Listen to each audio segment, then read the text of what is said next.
Hey there. I've been working on a river table for a colleague at work, and I've got some walnut here, which was dried for 3 years um, before picking it up from the lumber yard. It was dried outdoors, had quite a few stains on it, and that's fine, and it's all been flattened out. And I wanted to talk a bit about bark and the side of river tables today. A couple of things I've discovered in this project. So first of all, there's always a debate about whether you leave the bark on the edge of the table or whether you take it off. There is no debate. Always take it off. Always take the bark off.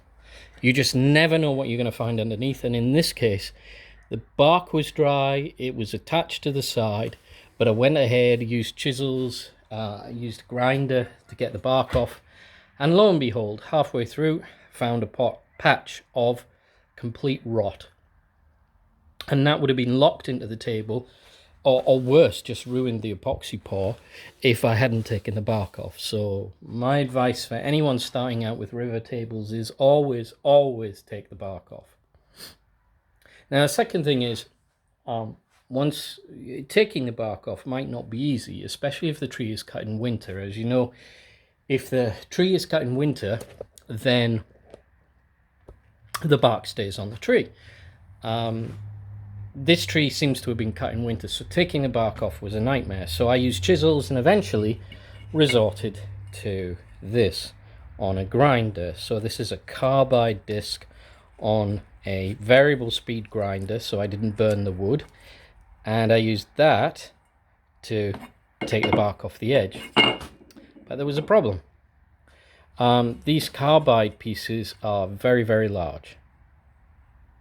I don't know what grit that would qualify as, maybe 10, maybe even less, but very strong. So then I came to having to remove the marks that put on. So I went back to the grinder and tried a flap disc, and I tried a P60 flap disc, no success at all. So then I tried this Metabo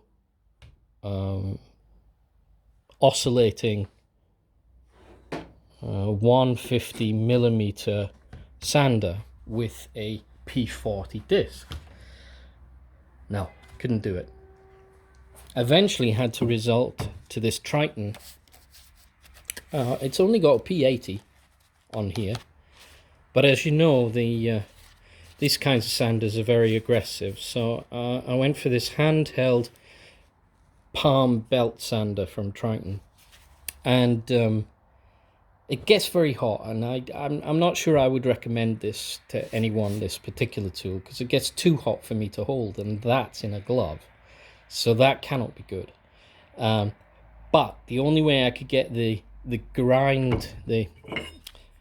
only way I could remove the marks created by this was by running a belt sander over the whole edge, and it's taken me quite a while, and then smoothing it off with this at the finish. So I just wanted to make a quick video to say, take the damn bark off, but remember, if you're going to use something like this to get it all off, then you're going to have a hell of a time removing the scratches afterwards.